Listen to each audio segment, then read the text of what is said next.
As the Occupy Wall Street movement spreads, where is it going? Good evening, everyone. I'm Maria Guerrero. Today, former Wisconsin Senator Russ Feingold weighed in on this movement and, in part, what he hopes it can help do. News 3's David Douglas scored a couple of brief moments with the senator. David. We talked for about 2 minutes outside the Barrymore Theater to Maria. Hardly time for any depth, but enough time for Feingold to make the point that however ill-defined the protest movement is, it really doesn't matter. Only that there's a loud voice asking and demanding change.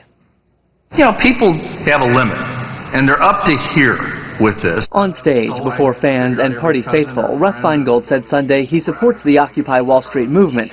Outside in an interview, he explained why. We have to get corporations away from dominating our political process. We have to overturn the Citizens United decision that has created the most destructive situation, at least in 100 years, if not in the whole history of the country. The Supreme Court ruling he references has prompted many of the Occupy movement's signs of protest.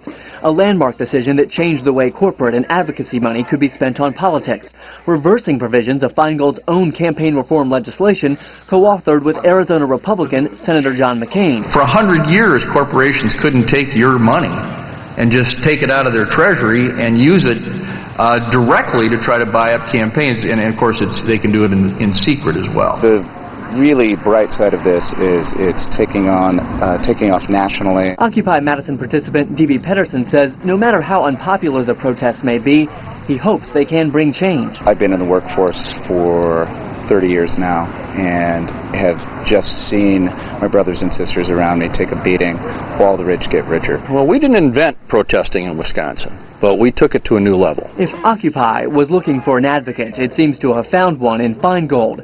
Will it last? Time will tell, but the former senator believes the group won't back down. You know, how long can you rip people off before they start responding?